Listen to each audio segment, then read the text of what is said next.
Hi guys! Today's video, magluluto tayo guys ng patola dahil nagki-crave ako ng patola. Napakatagal lang hindi ako nakakain nito.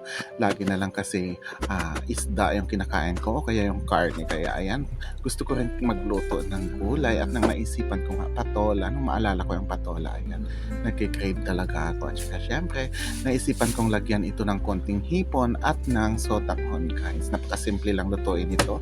Kaya ayan, turuan ko kayo kung paano ito lutuin sa mga bagong magluluto pa lamang. Napakasimple lang.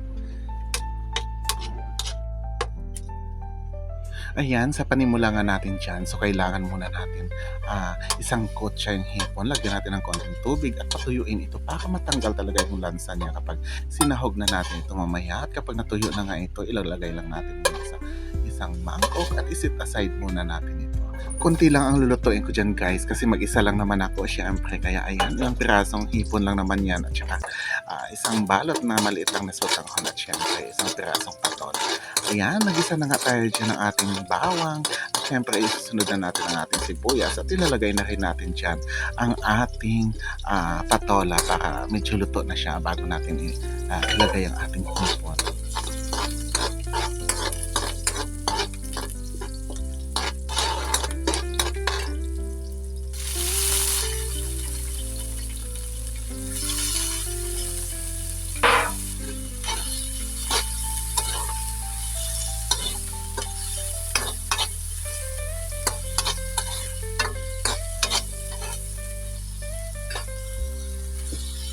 Kapag medyo half-cook na nga ang ating patola dyan guys, syempre ilalagay natin ang ating hipon at maglalagay din tayo mamaya ng konting tubig dyan. At syempre kapag kumulo na, ay titimplahan na rin natin ito. At syempre sa pinakahuli natin ay ilalagay natin ang ating sotanghon. Ganun lang kasimple ang pagluluto nito guys.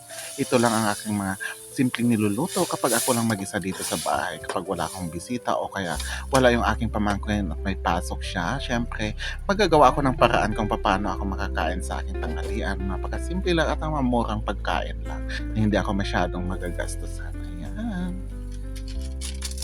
Masanay kasi ako guys na ako yung nagluluto ng aking pagkain. Hindi ako sanay na bumibili ng mga pagkain sa bangketa. Ayan.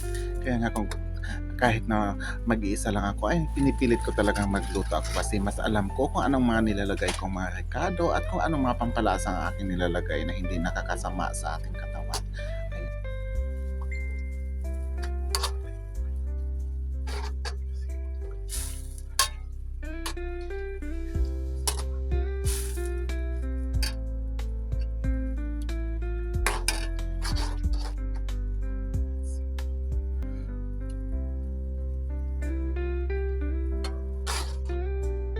Ayan guys, ang ating simpleng ulam for today, ngayong tanghalian na ito. Ayan, kayang-kaya po ninyo itong lutuin at napakasimple at napakamura lang. Ayan, maraming salamat sa inyong panonood. Magandang araw!